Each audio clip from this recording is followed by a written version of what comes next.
My name is Scott Malbaurn. I am the director of the Schneider Museum of Art, part of the Oregon Center for the Arts here at SOU. Our special guest today is Elizabeth Malaska, who was born and raised in Portland, Oregon. Before graduating with a BFA from the California College of the Arts in San Francisco, her self-directed studies took her from Rome, Italy to rural Maine. She earned an MFA in visual studies from the Pacific Northwest College of Art in Portland and has exhibited her work at venues including the Portland Community College, Froelich Gallery in Portland, Oregon, California College of the Arts in San Francisco, and the College of the Atlantic in Maine, among others. She is the recipient of a Painters and Sculptors grant from the Joan Mitchell Foundation, a Haley Ford Fellowship from the Ford Family Foundation, and a grant from the Elizabeth Greenshields Foundation. Her work is part of the permanent collection of the Portland Art Museum here in Portland, Oregon, and the Schneider Museum of Art. Malaska lives in Portland and is represented by the Russo Lee Gallery in Portland. Malaska's exhibition and today's talk is supported by a generous grant from the Ford Family Foundation. And Elizabeth, just to get started, how are you doing in these pandemic times? Thank you, Scott, for your introduction. It's a sort of day-to-day, moment-to-moment experience in these times. I'd say today I'm doing pretty well. If you had been talking to me yesterday, I would have had a very different answer. It's challenging for sure, but the sun is shining and I'm here at the studio today, so I'm doing pretty good. And just to get started here, your current solo exhibition is titled Sacrifice. For those joining us who have not had a chance to see the show, the exhibition consists of 4 large-scale paintings and 3 studies on paper. 3 of the paintings depict women and 1 with a male within interior environments, each within their own world. In the painting titled Couple, the second figure looking into the mirror is somewhat androgynous. Not quite sure if it is a second male, female, or non-binary figure. Can you please start with the exhibition title? Where does this come from? And lead us into your women as well as the male nude. Who are they and where do they come from? The title, Sacrifice. I mean, titles are a really challenging aspect of the work, an enjoyable challenge. And Sacrifice, as you know, the title changed in the process of the show happening. And let's see, I started making this work in January after kind of planning it for 2 or 3 months in advance. And so the work got underway in that part of the year that is very dark and gray here in the Pacific Northwest. And then as we started to come out into the springtime, there were, these sort of these whisperings of, something happening, and that very quickly blew up into the pandemic, which we have all been experiencing since March. And the response of the current administration and then just the layering of things that have come in the wake of the explosion of the pandemic, all of those things. It's just been a really, really rough year, and it was not an easy time to make this work. I mean, I don't think that being an artist is ever an easy thing to be, and in the best of circumstances, I really enjoy the solitude of the studio, and I found the experience of making the work under the conditions that I was making the work to be very, very, very difficult. And I'm really interested in ideas of that those things which are not socially acceptable. I did a whole body of work a couple of years ago on sort of making visible grief, and specifically like grief as it relates to the position of the mother, the position of a feminine subject. And so I think of the life of an artist as one of a kind of sacrifice, even though we like to socially frame artists as self-indulgent and hedonistic. I mean, there very literally is an aspect of sacrificing a kind of social engagement to get the work done, but the idea of sacrifice really is it's layered, and it kind of, you know, you can go deeper and deeper with it. And I mean, the ideas of parenthood and motherhood and womanhood, an expanded sense of womanhood, and the sacrifices that those entail, and the sacrifices specific to this time are all things that were very much on my mind as I was making this work. And so when I landed on that word sacrifice, it just seemed really appropriate for this work. And you touched on a little bit there, and our wall didactic in the exhibition mentions that the work continues your investigation into gender, power, mythology, and psychoanalytic concepts to explore the feminine. You know, how ingrained are those themes within the new work, these current pieces? I mean, that work, those concepts are, they're a foundation that I'm going to try to join with my, wonder if I can start my video again. Those concepts are just really foundational to how I operate in the world. They are always going to be really embedded in the work. It's like a point of view that I want to say it's intrinsic to me, but it's also been so reinforced by my practice and my interests over my life. You know, and it's so deeply embedded in the research that I do and what I seek out and the artists that I seek. And so it's really solipsistic, but absolutely those investigations are central to my work in an ongoing way. I've been sort of reflecting on this new body of work, which I have to say, like, the unfolding of this body of work and my relationship to it is perhaps different than any other body of work in the past. I'd say that it has, usually what happens is, you know, I develop a body of work generally, you know, usually related to some kind of specific research points that I'm really interested in, and I make the work.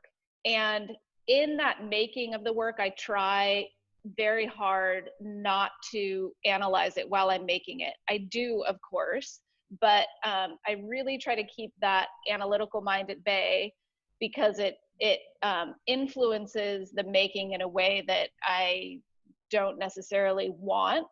And so, and then once the work is done and it leaves the studio, I have a period of reflection that sort of closes this process of the research, the making, and some sort of reflection on it. And I'd say the movement of this body of work has been totally not that at all. And I'm still trying to understand what what is happening. And I think, I mean, it's very, very related to the conditions under which the work was made. But I'd say that I'm still, like, the work is still very, in some ways, very opaque to me, and I'm still trying to understand it. And also the fact that I haven't been able to see the work in the space that it was made for is affecting my ability to sort of metabolize it. But one thing I have noticed about this work as I've been reflecting on it is that there's a kind of coherence to the bodies that is different than my work in the past. And it, you know, I've played a lot more with like mutation of bodies, stretching, elongation, abstraction of bodies. And I'd say there's less abstraction of bodies in this work than in work in the past. And that's really interesting to me. And I'm not, oh, I'm trying to switch to a different, it's not letting me, there we go. That's really interesting to me, and I don't totally know what that means. My process is super intuitive, and that's part of like why I try to keep the analyzation for a different phase, not in the phase of on a different kind of logic of intuition, which is a more subconscious kind of logic. And so that decision, those decisions to make the bodies more coherent was very intuitive. And I wonder about its response, the response of the sort of utter, what's felt like utter chaos in the world, kind of moved me towards a greater coherence of the bodies, because I needed that sort of solidity. I'm digressing very far from your initial question about gender and identity and those things being embedded in the work. But those, I mean, absolutely. I mean, I feel like those are subjects and investigations that I'm just always going to be working with. They're endlessly fascinating for me. And yeah, I'll stop now and let you. Well, thank you, Elizabeth. That actually does take us into the next question, which, to start, you know, I've had the pleasure of visiting you in your studio a couple of times, as well as brought a group of museum members. And I immediately got the feeling that you are in love with art history and the study of the figure. You set them in what looks to be deeply personal contexts, loaded with flying signifiers. Can you talk about your educational background, how you arrived at devoting your practice to the figure, and share with us some information on the symbolism found in your work? And does your process involve research? And if so, what does that research, you know, what research do you do? Okay. Now I'm writing. Your questions are very. There are many points to your question, so I'm taking little notes here. So I try to stay more on target with your questions because they're great questions. I am absolutely in love with art history. It's been a really long time love of mine. And as you mentioned in my bio, I spent a year living in Italy, in Rome, which was a direct result of my love of early Renaissance art, which Rome is really more, you know, Baroque centered, but I love that too. But yeah, I mean, how I sort of came to that place, I mean, it seems kind of simplistic, but I was early on in my life, like in grade school, exposed to art history and the study of art history through my third grade teacher, Mrs. Cooper, who like gave us art history lectures and took us to the Portland Art Museum multiple times. And so it really was just kind of like part of the environment that I was exposed to growing up. And so it's always felt natural to me, and I gravitated towards it. I mean, I made I've always made drawn and painted and just made art since I was really little. It's just felt like a natural part of me, and the fact that I was exposed to art history so early in my life made art history and the museum context a natural part of my making. So I feel really fortunate in that regard, some sort of grace or something allowed that to happen in my life. And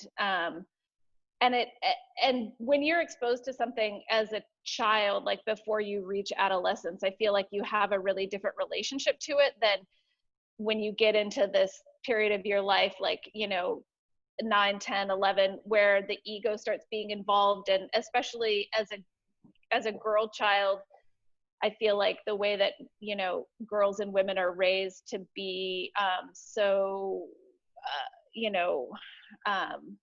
just to have a different kind of presence in the world. I mean, that's changing, I think, and I hope that it's changing, and I think it's changing, but to be much, to exhibit their power less, whereas like young children, I have a 6.5-year-old daughter right now, and she's just like, I mean, she's like a fire-breathing dragon, she has this presence in the world of just like, get out of my way, and so that's when I was exposed to art history. And so I just took it into me, and its power was unmitigated. And so that's always felt like it's kind of belonged to me, and I feel incredibly fortunate in that way. So it feels like something I get to play with, and something that I own, which most people, I would say, have a very different experience of that. Like, it feels like something that has this kind of domineering power over them.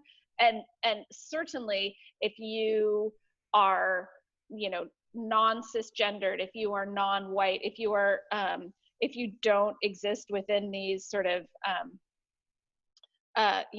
within this dominant paradigm, you're already at a disadvantage because, the art world, along with everything else, is constructed those dominant paradigms. Thank you. Yeah. Okay, I just thought maybe your screen was frozen for a moment, but touching on some of the symbolism of the work, we have this painting in front of us titled Revelations. Yep. These three individuals within the same room, not necessarily engaged with each other, but engaged with the act of like reading or studying or drawing. And there can be forms of symbolism or, what's in the didactic within the gallery walls. You are using the term esoteric. And talking about your daughter, you just mentioned the fire-breathing dragon, which takes me to your painting titled Chimeras. If you want to share that painting. Yeah. And looking at the Chimeras painting, which Greek mythology is a female fire-breathing dragon creature. So maybe within this painting, can you share, some of the symbolism in the work and how it maybe personally relates to you? Yeah, absolutely. I mean, my paintings are often, if not always, like this kind of mashup or soup of personal experience and art historical references and kind of chance gleanings. So, for example, in this painting, the yoga mat that the figure is on, the figure in the happy baby position, is my yoga mat that I've had for like 20 years. That's just like, dirty and gross and all chewed up. And I was really specific when I was making this painting that I I experimented a lot with like the texture, and ended up, it's a gel medium that I applied like drop by drop, and then airbrushed to get the texture that in is like my yoga mat. And that just felt like there's often a kind of really personal point in the work, something that comes out of my daily life. I mean, to be very honest, I haven't practiced yoga since March, probably when my yoga studio shut down. But there, and those very personal points of reference are, I mean, I'm not making the work to be theoretical. The making of the work is, I come to my studio, I mean, not every day, I'm here 4 days a week.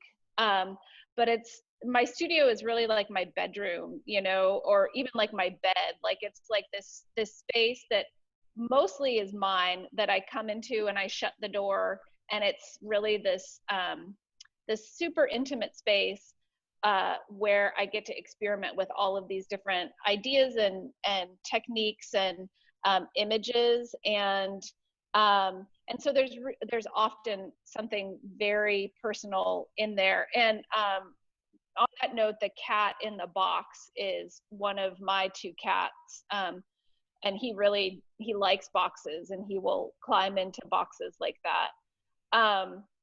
The chimera is from an image that I found when I was just surfing the internet. I mean, I screenshot a lot of things off of Instagram, and then print them out and put them up on my studio wall. And things tend to sort of rise to the surface. And sometimes that rising to the surface can take years. So the chimera, the image of the chimera, and then this figure doing the happy baby pose. There's like a relationship between those 2 figures, and I knew I wanted to use the chimera figure, and in the process of drawing, which is a really fundamental process in my studio, wherein I take visual ideas and put them together and experiment with them through multiple drawings. The chimera figure and the yoga practicing figure really wanted to be together in the same space. And this, the tabletop is a reoccurrent theme in art history.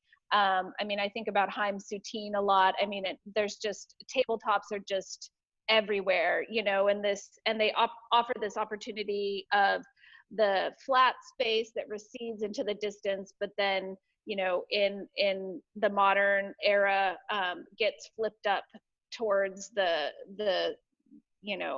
picture plane.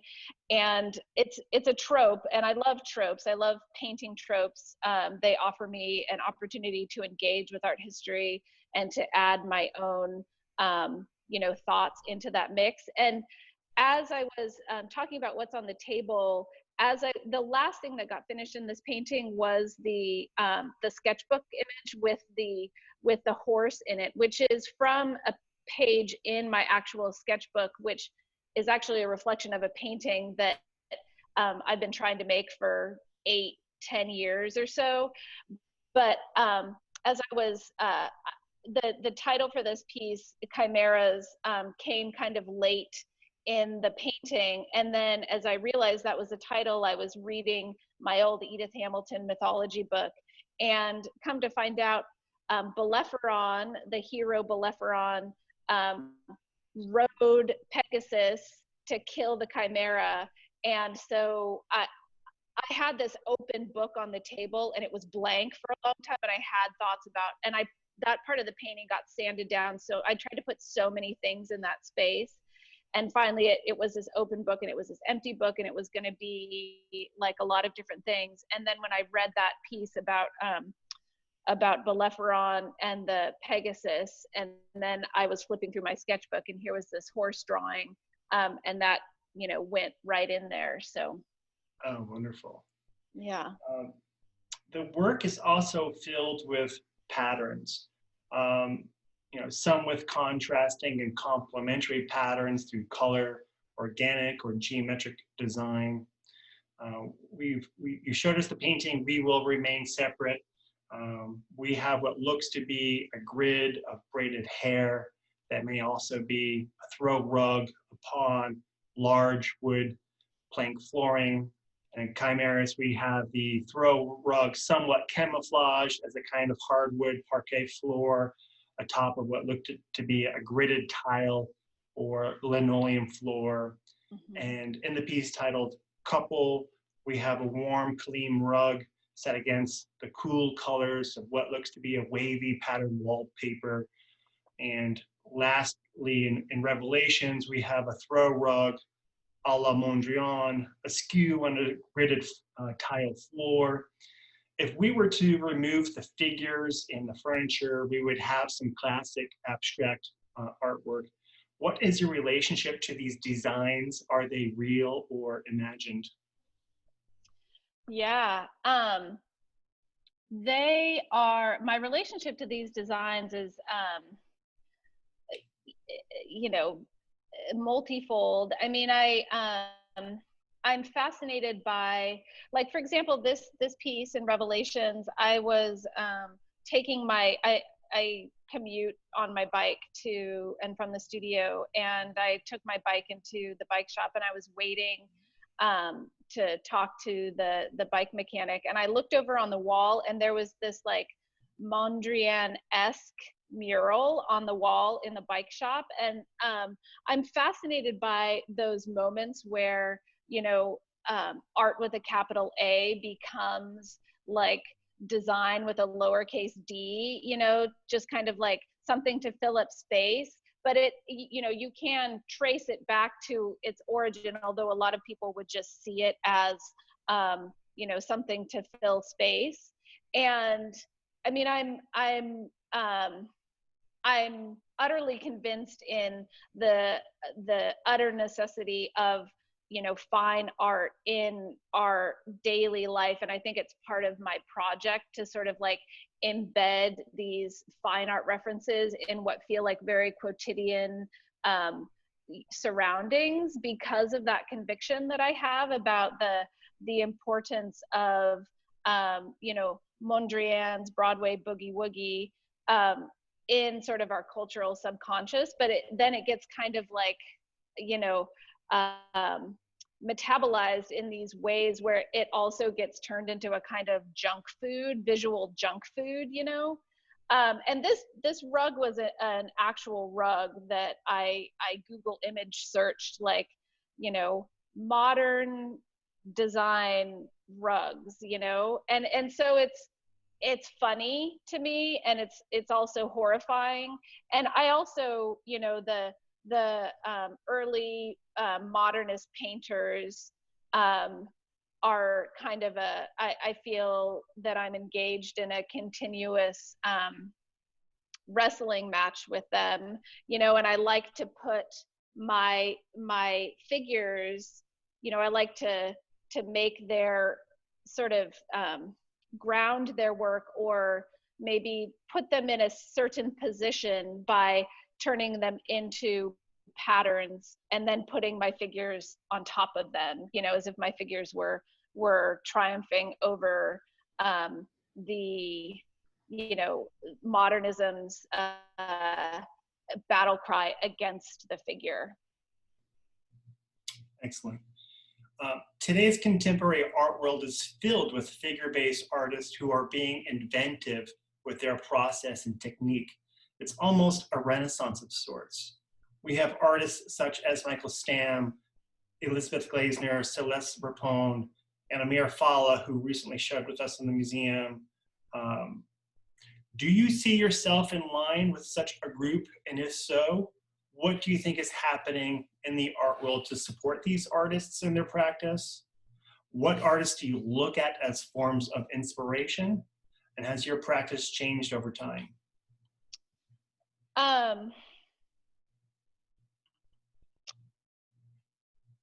I I mean, I have been making figurative work.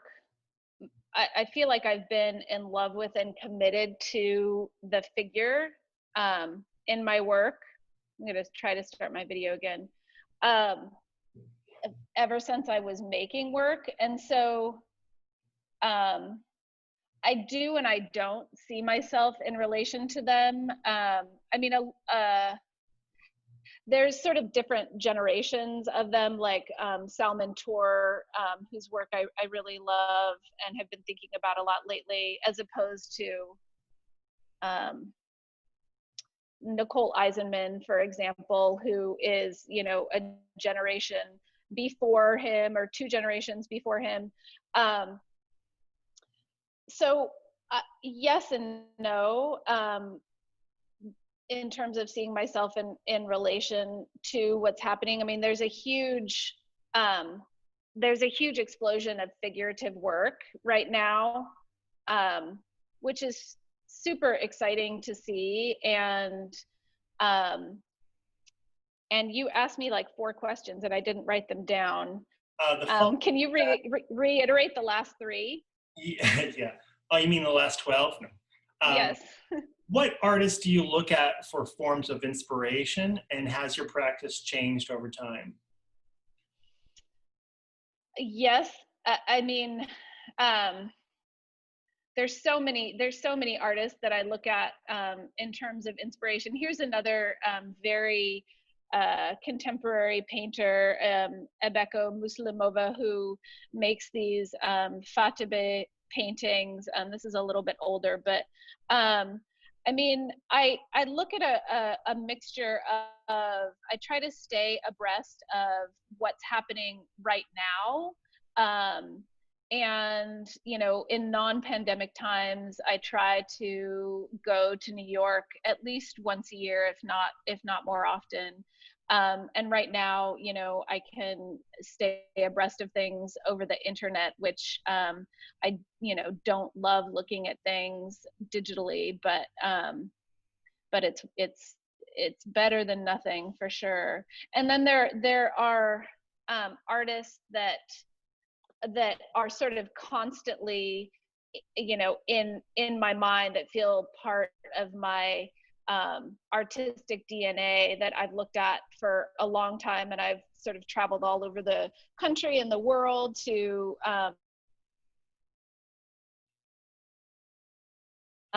this is one of my all-time favorite Bonnard paintings, and I really think about Bonnard a lot, and I have for a long time. Specifically, I'm really interested in all of the colors that he, like how he uses really intense color to depict shadow, which is one thing that I was thinking about a whole lot in this figure right here. And I was looking at a lot of Bonnard paintings. And you know, when I look at a lot of contemporary work, but when I look at contemporary work, I'm always looking at it in relationship to historical work, because I feel like there's work that endures, and you know, there's some historical work that doesn't endure, and there so I feel like things have to be made with the long game in mind, and that's part of also my love of art history, is it gives me a different kind of perspective. And has my practice changed over time? Yes and no. This is another piece of this is an artist who has a show now, Wendell Gladstone, and this is a piece from his current show. I really wish I could go down to LA and see this show right now. I feel like, I mean, my practice is constantly changing and constantly not changing. I'm constantly seeking for ways to engage with this bedrock subject matter that I have always been interested in and will always be interested in, ways to engage with it that are new and exciting, that allow me to work with the materials and the concepts in ways that are that feel like explorations, and where I can make discoveries, because I'm not interested in just like making the same painting over and over again. And I'm constantly, introducing new techniques, and I'm very interested in texture and how can I achieve different textures with different techniques. So. Thank you, Elizabeth. You have had two highly acclaimed solo exhibitions at the Russo Lee Gallery in Portland, Oregon. You've received the Joan Mitchell Grant and the Haley Ford Fellowship and more. Can you please share with our young aspiring artists how you view your professional practice? Are there paths blazed by previous artists that you are looking at?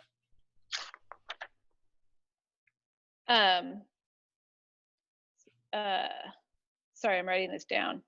I mean, it's a long, slow learning curve, I would say. I'm still learning. I'm always learning. I would say that, a bedrock of my practice is people have different philosophies about this, but my belief about my own work is that I need to be making the most excellent work that I can make, and then I can move that work out into the world and use it to try to accomplish professionally, career-wise, the things that I aspire to. So I've always prioritized my practice, which is labor intensive and often slow. But that has seemed most important to me, is to prioritize the excellence of my work on, all levels, like the excellence of its execution, the excellence of its conceptual foundation, and then just apply for as many things as I can, and try, in a conscientious way, to have my work visible in the world. And I will say, if you are an artist that is, getting started on your career, that you have to develop a thick skin in terms of rejection. I've been rejected for so many opportunities, for so many things that I applied for, and rejection is terribly difficult. But at some point, I realized if I was getting a lot of rejections, that I was doing something right, because it meant that I was applying for things. So, and in terms of people whose sort of paths I have followed, I think more in terms of the aesthetics of my work rather than the professional practices that I have engaged in. I feel like the aspect of professional practice of my career has really been like a fly by the seat of the pants kind of. I don't really know, I have just been sort of making it up as I go along. And I wish that I wish I had received more instruction in that regard as an undergrad. But I do think there's an aspect of it where you just have to, it's a trial by fire, and you just kind of have to, you figure it out on your own. So. Wonderful. So the last question from me before we open it up to our audiences is that you started these works just over a year ago and completed them in time for the show, some arriving with the paint still wet. What is next for you in the studio? I feel like that was a secret between you and I, that some of the paint was still wet. And now everybody knows. And And I hope none of it smeared. Was my packing good? Everything is good and great, and Okay. you're not the first. I do have to say that it a, a completion of a body of work has never gone like it did with this body of work. It was I was just it was so weird. I usually try to finish like a month or at least 2 weeks in advance so things have a chance to dry, and I was literally finishing work when the photographer was coming to take pictures, and I was like, take a picture of that one over there because I have to paint this thing on this one. I mean, that's never ever happened to me before, and I just felt like not in control of some aspects of the work in a way that I've never felt before, which I totally blame on the current administration. It's all Trump's fault that happened. But in terms of what's next, I have a studio full of blank canvases right now, and I have a whole bunch of drawings that I'm ready to start turning into paintings, which is super exciting for me. I thought after this show, because this show, to be honest, was really like I was crawling through the desert for like 8 months making this show, like, and I thought I was just going to collapse after it, but amazingly that hasn't happened. I feel full of vim and vigor, and I'm ready to start a whole bunch of new paintings. Some of them are I'm part of a group show at Disjecta, sort of based around figuration in the summer. So some of them are going there, and other paintings, it may coalesce into my next show at Russo Lee that in let's see, that'll probably be in like a year and a half. But I don't know. I'm making paintings right now because that's what I do. So yeah. Great. Well, I'm so glad to hear that you did not collapse. Taking a break and resting up is great, but it's also wonderful to be able to continue the work and the good work that you are doing. So let's open it up now for questions from our audience. If you would like to ask the question directly to Elizabeth, you may unmute yourself and ask that question, or type it in the chat and I can read it aloud for you.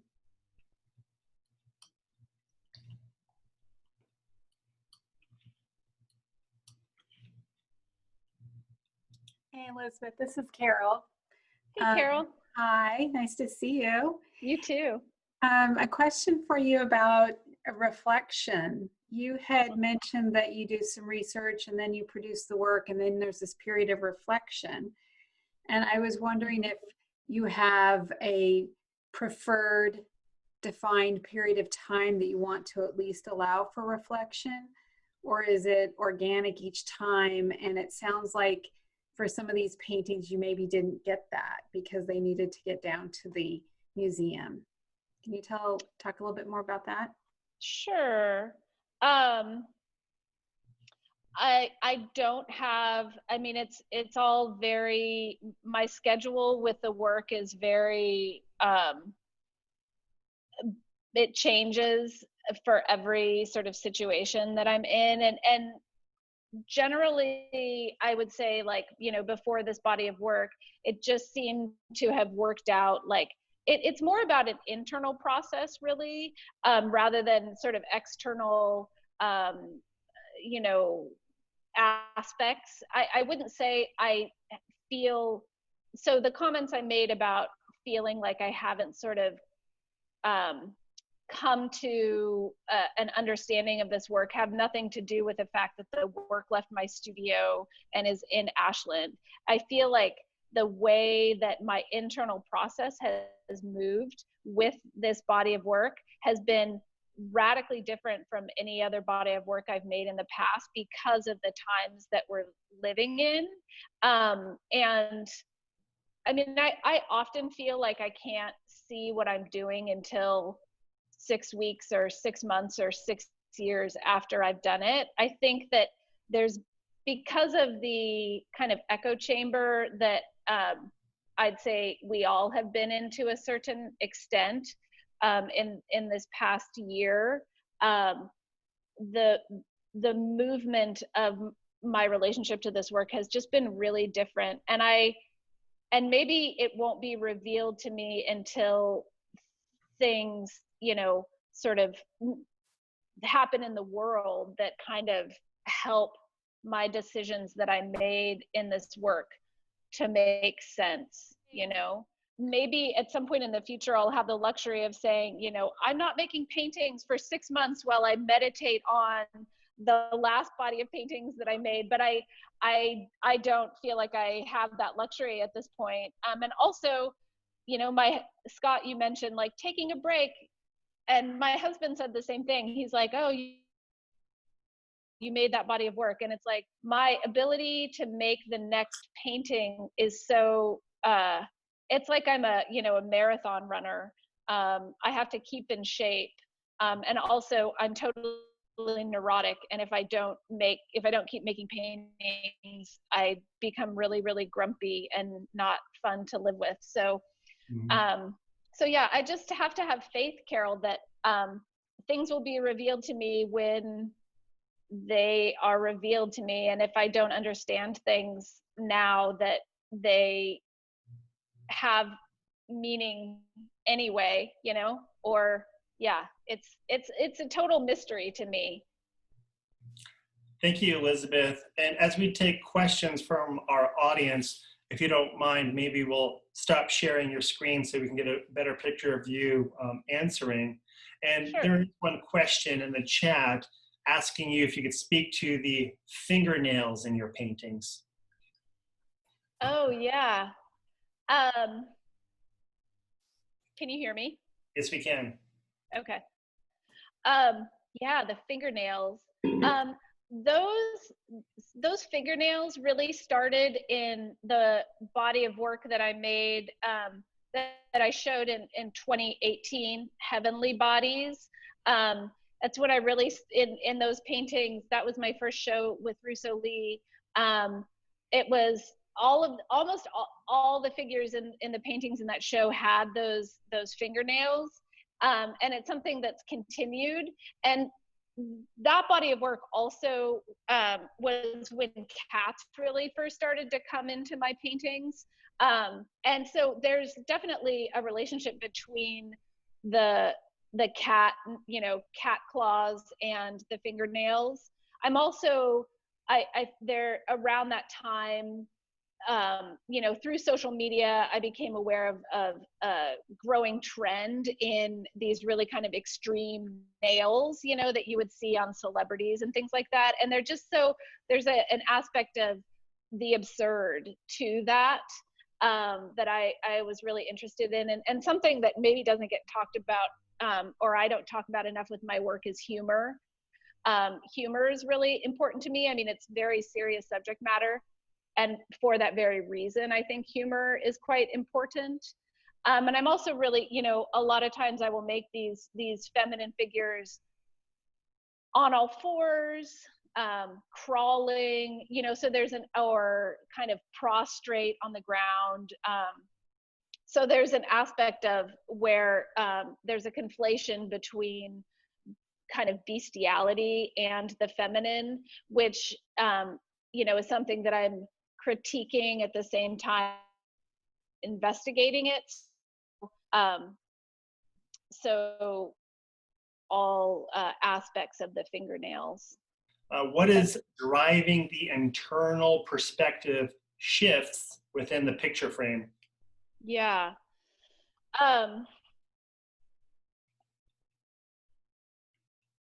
It's a, you know, again, sort of classical 2 or 3 point perspective is something that is really, you know, recurrent in art historical paintings. And so it's another one of those tropes that I'm really interested in investigating. And at the same time, the internal shifts and the the failures to sort of cohere and make sense. So that those are ruptures in that classical logical unfolding of the picture plane, and it's also an indication or an opening for the interior space to be a reflection of, or an outgrowth of the internal world or worlds of the figures themselves. So it's really a way to destabilize both the movement of classical perspective and the understanding of the separation between figure and ground. Thank you, Elizabeth. We have time for a couple more questions.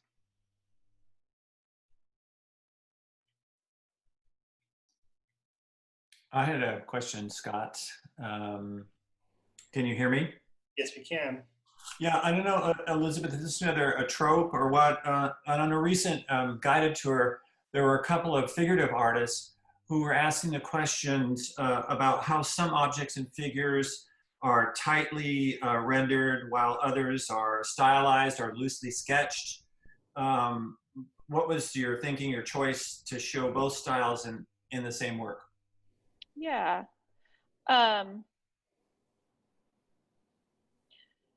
Well, I've always been really interested in collage, in sort of wildly differing languages existing together in one space, and the rupture that causes, but it also forces the human brain is such as that you can put two really different things next to each other, and we want to create a narrative out of that. And so it's also part of my project to kind of manipulate my viewer in forcing the viewer to accept all these things that don't feel like they come from the same language together. And in doing so, I hope to kind of expand the field of, what is palatable, what is acceptable, what can cohere, because it's an uncomfortable space, and I think that I hope to, that we as humans can sort of get part of, I think what we need to evolve is to become more accepting of what is uncomfortable. And that would go a long way to accomplishing some things that we need to accomplish. So yeah. Thank you. Thank you, Elizabeth.